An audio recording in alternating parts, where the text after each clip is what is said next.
Hey, it's Kevin. Thanks for stopping by for the No BS social media update. Most of the time we talk about the main social media sites.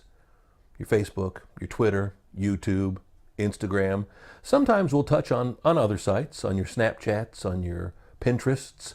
Today we're going to spend a little time talking about, well, two new, I don't know if you, they're more apps than they are sites, but they could be something very cool, very fun. It depends on your creativity. It depends on what you're thinking with these new apps and how to adapt them to your social media.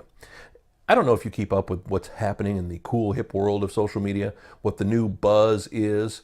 Back about a month or so ago, a new app came out called Meerkat, named after the animal. It was launched at the South by Southwest Festival, or at least that's where it really started gaining popularity. I think it was actually launched in a beta test before that.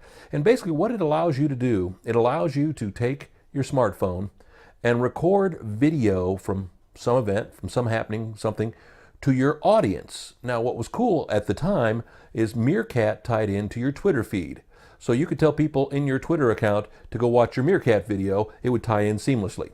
Well, Twitter, being the big company that they've become, said, well, we'll take care of that real quick. We'll create our own, which in just a few weeks short time superseded Meerkat. While Meerkat's not dead, and it may be the one for you, the new Periscope app from Twitter is, well, catching a lot of people, I wouldn't say by storm, but it's very interesting. It's very fun. And the porn world has already touched it, so you know it's got to be big business. I'll give you an example from our personal life. My brother-in-law, who's in the educational, technical world, who's dealing with apps and things like that, he set up a little video. We couldn't be up in Indiana for my mother-in-law's birthday celebration.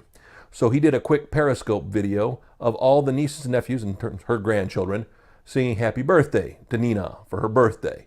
Well, since we couldn't be there, we were able to experience that event as it happened, and it saves the video, and you can watch it until you take it down. So imagine the possibilities with what you do. Recording artists, media celebrities, small business people. I'll give you an example. A guy I've worked with in the past runs a small jewelry store. He's more into jewelry repair. He sells jewelry pieces, but is really into the jewelry repair.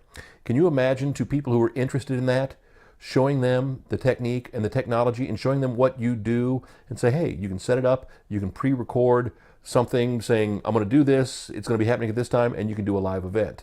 I've often thought in just some of the things I do in my personal life where I could take people along on, well, personally guided tours of some of the small towns in Kentucky and Alabama and Indiana and even Tennessee that I visit on the weekends for people who are interested in the sign history. So all of my sign geek friends on Instagram and on Twitter could follow along, could be a part of it.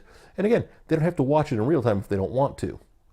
I have a feeling in the upcoming 2016 presidential election, we'll see apps like Periscope become very important because it gives people a chance to record what's happening. It'll be interesting for journalism to be able to record, where it's available, events as they happen and send it back to the Twitter feed. Now, of course, as with any time you're shooting video in the real world, you got to have enough, well, memory space on your phone. You've got to have enough bandwidth, so you may not be able to get the best bandwidth unless you're in a Wi-Fi situation. But plan ahead, think ahead, and more importantly, think about the opportunities of what you can do with apps like Periscope and Meerkat. If you've got an iPhone, Periscope, Meerkat, both apps will pop up really quickly. And just go explore, go set them up, and you can tie them into your Twitter feed. So you definitely want to be hooked up on Twitter. And then you can talk about it on Facebook, or you can talk about it on Instagram, or wherever you're at, wherever your following is. Who knows, maybe even save the video, put it up on YouTube. Because for another discussion, we'll be talking about Google Hangouts and things like that. But there are these small little apps, there are these small little sites that may be beneficial to you if used in the proper essence. Think about it. More next week, another No BS social media chat right here. NoBSSocial.com. No BS Social is our YouTube channel. Ask you to subscribe to the videos so that way you don't miss one each and every week. We'll be back here again next week. Thanks so much.